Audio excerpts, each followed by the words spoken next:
pada pertemuan kali ini kita akan membahas mengenai mental health first aid dan alur bantuan ketika kita mengalami persoalan psikologis atau persoalan mental. Kita akan lihat sama-sama materi yang akan kita ulas hari ini. Mental health first aid. Berikut materi yang akan kita ulas bersama-sama. Yaitu yang pertama adalah kita akan membahas mengenai definisi atau apa yang dimaksud sebagai mental health first aid. Kemudian kita akan melihat manfaat mental health first aid. Kita akan melihat manfaat mental health first aid. Kemudian bagaimana melakukan mental health first aid dan alur bantuan ketika kita memiliki masalah kesehatan atau masalah psikologis. Oke, yang dimaksud sebagai mental health first aid adalah yaitu pertolongan pertama. Pertolongan pertama yang diberikan pada orang yang mengalami persoalan psikologis atau gangguan mental. Kemudian, usaha untuk meningkatkan kesehatan mental yang berfokus pada peningkatan kesehatan mental dengan memberikan pelatihan yang berkualitas ya.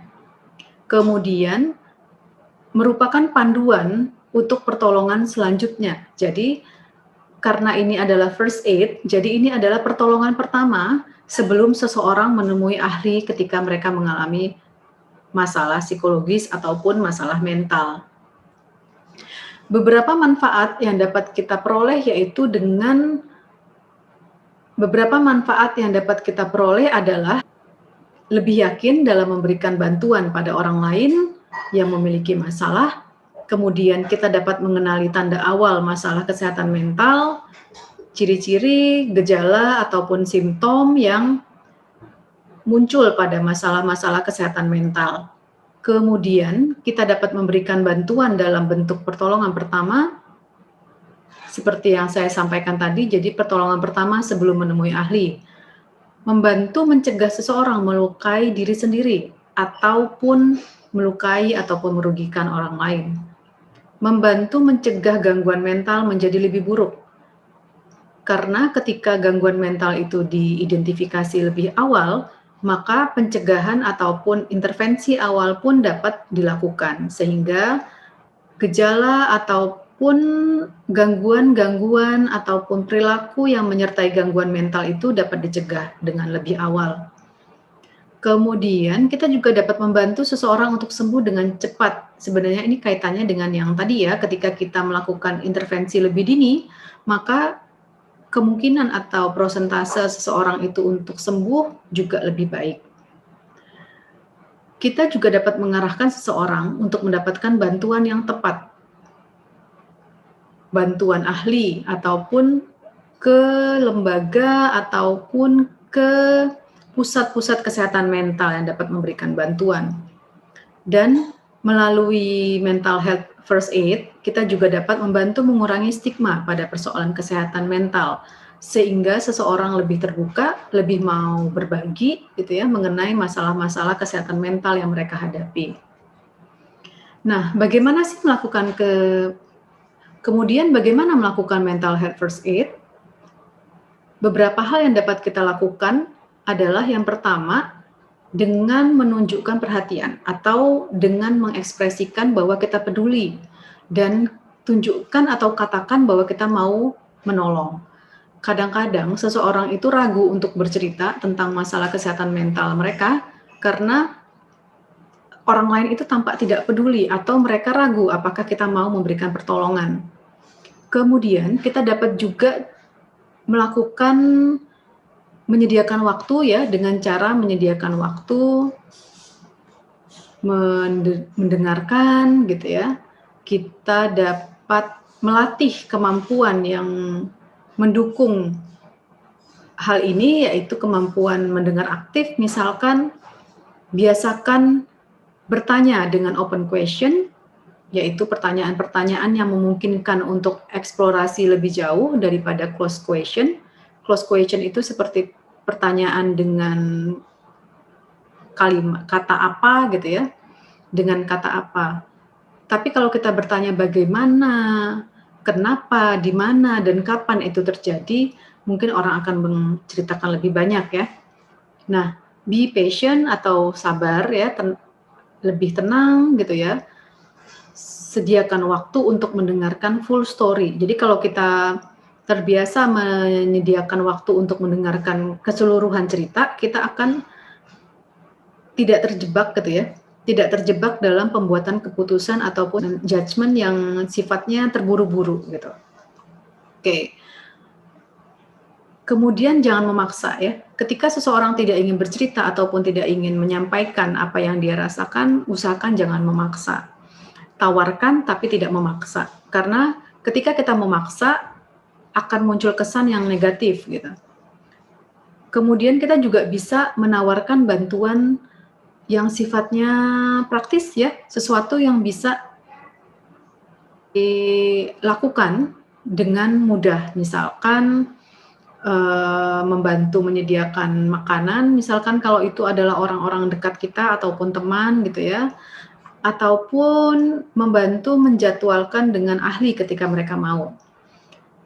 Kita juga dapat meyakinkan mereka gitu bahwa apa yang mereka hadapi itu ada jalan keluarnya. Bersikaplah seperti biasanya ya. Jangan terlalu dibuat-buat sehingga orang tidak merasakan ada yang berbeda gitu. Karena kadang-kadang sikap yang terlalu berbeda pun membuat orang menjadi tidak nyaman gitu. Apalagi ketika kita tahu mereka memiliki masalah ataupun setelah mereka bercerita kemudian kita berubah gitu. Sangat drastis ya. Kemudian explore-lah ataupun galilah alasan gitu ya, kenapa sih mereka tidak mau bantuan gitu, kenapa mereka tidak mau mendapatkan pertolongan gitu. Dengar tanpa melakukan penilaian, jadi dengar saja apa yang mereka katakan ya. Kadang-kadang orang-orang dengan masalah psikologis yang mereka butuhkan itu hanya didengar, seperti itu. Kadang mereka cukup jenuh gitu dengan masukan-masukan dari orang lain karena seumur hidup kadang-kadang kan mereka sering sekali mendengar masukan, dengar saja gitu. Kemudian yang cukup penting adalah selain kita menyediakan bantuan pada orang lain, kita juga harus menjaga diri kita sendiri ya. Kita juga harus menjaga kesehatan mental kita karena mendengarkan ataupun memberikan bantuan pada orang dengan masalah mental ataupun dengan persoalan psikologis itu cukup melelahkan ya. Seperti itu. Jangan lupa untuk merawat diri sendiri. Nah, siapa sih yang bisa memberikan bantuan ataupun siapa sih yang dapat melakukan mental health first aid ya? Sebenarnya yang dapat melakukan mental health first aid itu adalah siapapun. Jadi siapapun yang dapat memberikan bantuan dengan tujuan mendukung orang lain, membuat komunitas lebih sehat dan bahagia, dia dapat menjadi agen-agen perubahan kesehatan mental ya. Jadi siapapun bisa terlibat seperti guru, tetangga, orang tua, teman, kader kesehatan atau yang lainnya ya. Bahkan orang-orang yang sudah lansia pun ketika dia mampu memberikan bantuan dengan tujuan mendukung orang lain, dia dapat memberikan mental health first aid. Nah, ini mekanisme pelayanan kesehatan mental di tingkat primer ya di Indonesia.